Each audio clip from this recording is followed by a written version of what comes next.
نحمده ونصلي على رسوله الكريم اما بعد فاعوذ بالله من الشيطان الرجيم بسم الله الرحمن الرحيم وما تقدموا لانفسكم من خير تجدوه عند الله هو خيرا واعظم اجرا صدق الله العظيم وصدق رسوله النبي الامين الكريم ونحن على ذلك لمن الشاهدين والشاكرين والحمد لله رب العالمين۔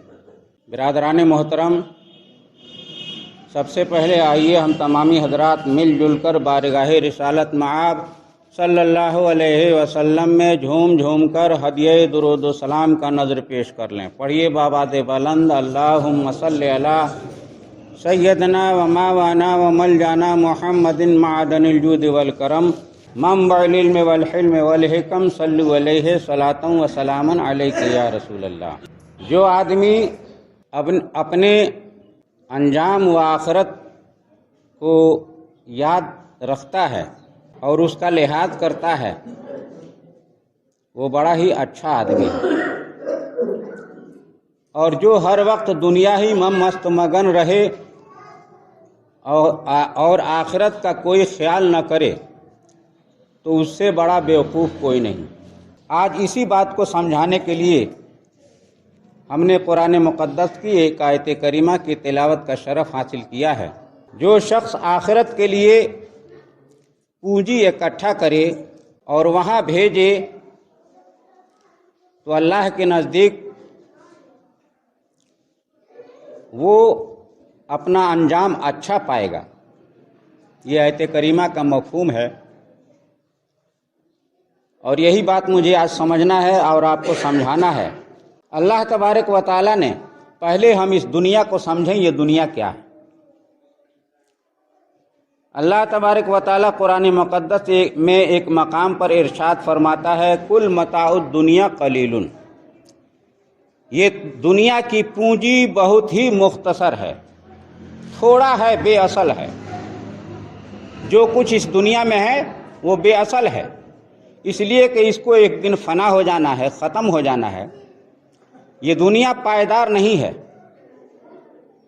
اور ایک مقام پر اللہ تبارک و تعالیٰ ارشاد فرماتا ہے وَمَا هَٰذِهِ الْحَيَاةِ الدُّنْيَا إِلَّا مَتَاعُ الْغُرُورِ، یہ دنیا کی زندگی دھوکے کا مال ہے۔ یہ جو کچھ بھی ہم دیکھ رہے ہیں یہ دھوکے کا مال ہے، اور اس میں کوئی پائیداری نہیں ہے، استحکام نہیں ہے، مضبوطی نہیں ہے، اور اس کی تمام عیش و عشرت کی زندگی، اس کی تمام لذتیں بہت ہی مختصر اور معمولی ہیں۔ مثال کے طور پر اس بات کو سمجھنے کے لیے کہ یہ دنیا کیا ہے، اس کی حقیقت کیا ہے، یہ دنیا چند چیزوں سے عبارت ہے۔ چند چیزوں سے مل کر یہ دنیا قائم ہے اور یہ دنیا بنی ہے۔ کھانا، پینا، سونگھنا، چکھنا، سننا، یہ چند چیزیں ہیں۔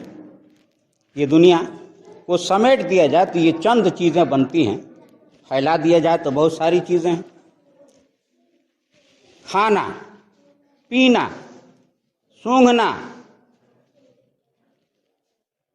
اور سننا، یہ چند چیزیں ہیں۔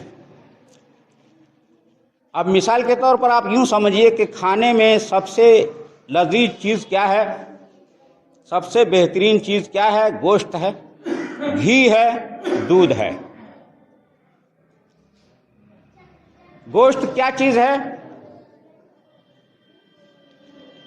گوبر اور خون سے تیار ہونے والا جسم ہے، جسے ہم بڑے ہی شوق سے کھاتے ہیں۔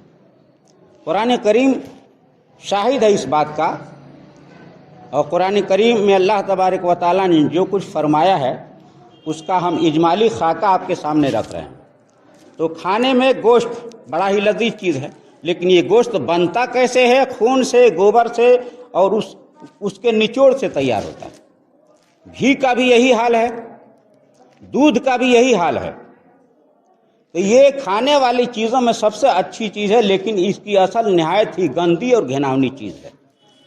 پتہ یہ چلا کہ یہ دنیا کھانے سے عبارت ہے، اور پینے سے بھی عبارت ہے۔ پینے والی چیزوں میں سب سے بہترین کیا ہے؟ شہد ہے، مدھ۔ شہد ہم پیتے ہیں۔ پینے والی چیزوں میں سب سے بہترین مشروب، سب سے بہترین چیز شہد ہے۔ اور شہد کیا ہے؟ مکھی کا لعاب ہے۔ مکھی کا لعاب ہے، اس کا تھوک سے بنا، مکھی کے پخانے سے بنا۔ مکھیاں جو اس پر بیٹھتی ہیں، ظاہر بات ہے کہ وہ پخانہ کرنے کے لیے کہیں اور جگہ تو نہیں جاتی ہیں، پخانہ اسی چھتے میں کرتی ہیں، اور اس کا لعاب جو ہے یہ نکلتا ہے مختلف سی پھولوں اور پیڑ پودوں اور ہری سبزیوں گھاسوں سے وہ رس لے کر کے آتی ہیں، اس میں اگل دیتی ہیں۔ تو مکھی کا لعاب، تھوک اور اس کا پخانہ، یہ شہد کی حقیقت ہے۔ اور شہد پینے والی چیزوں میں سب سے بہترین غذا مانا گیا ہے۔ اسی طریقے سے سونگھنا، سونگھنا کیا ہے؟ خوشبو ہم سونگھتے ہیں۔ خوشبو سونگھنے والی چیزوں میں سب سے بہتر چیز مشک ہے، سب سے بہترین خوشبو مشک ہے۔ اور مشک کس سے، کہاں سے بنا ہے، کہاں سے دستیاب ہوتا ہے؟ یہ مشک ہرن کے ناف پر جمع ہوا میل اور خون ہے، اسی سے مشک بنتا ہے۔ اور یہ سونگھنے والی چیز، تو اس کی حقیقت جو سب سے زیادہ بہتر خوشبو ہے، اس کی حقیقت کیا ہے کہ وہ میل اور خون سے بنا ہے۔ اسی طریقے سے سننا، آواز کا سننا، گانے بجانے، ڈھول تاشے سننے والے، یہ تو سب حرام چیزیں ہیں شریعت میں، لیکن سننے والے سنتے ہیں اور بڑا ہی خوبصورت معلوم ہوتا ہے یہ آوازیں ڈھول تاشے کے اور کسی قسم کے باجے۔ یہ کہاں سے تیار ہوتے ہیں؟ اس کی حقیقت کیا ہے کہ ڈھول تاشا باجا یہ جانوروں کا چمڑا ہے یا رگ ہے، اس سے تیار ہوتا ہے۔ تو پتہ یہ چلا کہ یہ چند چیزیں جس کو سمیٹ دیا جائے تو یہ دنیا کی حقیقت بنتی ہے۔ یہ ساری چیزوں کی اصلیت گندگی اور گھناؤنے پن پر ہے، کوئی بھی پائیدار چیز نہیں ہے۔ تو پتہ یہ چلا کہ یہ دنیا جو ہے ناپائیدار چیز ہے، اس کی کوئی حقیقت نہیں ہے۔ اور اللہ تبارک و تعالیٰ ارشاد فرماتا ہے کل متاع دنیا قلیل، یہ دنیا کی پونجی مختصر ہے، اس کی کوئی اصل نہیں ہے اور اس کی اصلیت جو ہے گھناؤنے پن پر ہے۔ اس لیے اس دنیا میں لگ جانا اور اس دنیا کے ہو جانا اور اس دنیا میں مست ہو جانا، بے خود ہو جانا اور اس سے دل لگانا، یہ نہایت ہی نادانی کی بات ہے۔ درود شریف پڑھی، اللہم صلی علی سیدنا مولانا محمد بارک وسلم، صلاۃ و سلاما علیک یا رسول اللہ صلی اللہ علیہ وسلم۔ تو یہی ہے اللہ تبارک و تعالیٰ نے ارشاد جو فرمایا ہے کہ وما تقدموا لانفسکم من خیر تجدوہ عند اللہ هو خیرا واعظم اجرا، جو کچھ بھی تم آگے بھیجو گے اللہ کے نزدیک اسے بہتر پاؤ گے، اور وہی کامیاب زندگی ہے، وہی تمہارے لیے بہتر ہے۔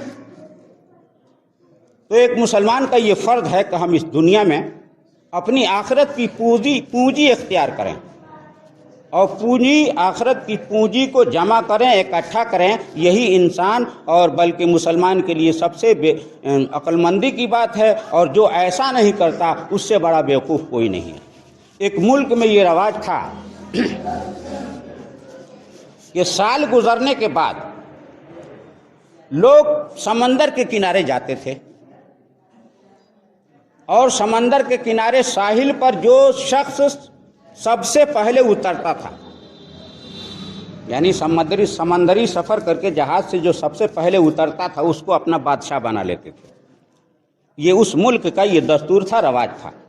سال گزرنے کے بعد لوگ وہاں جاتے تھے اور جو سب سے پہلے ساحل پر اترتا اس کو اپنا بادشاہ بنا لیتے، اور سال بھر اس کو اپنا بادشاہ مان لیتے، ہر طرح سے اس کی خدمت کرتے، وہ حکومت کرتا تھا۔ اور سال جیسے ہی پورا ہوتا تھا اس کو وہاں سے تخت پر سے اتار کر کے ایک جزیرے سنسان بیابان میں بھیج دیتے تھے، اور وہاں زندگی گزارنے کے لیے کوئی چیز نہیں تھی۔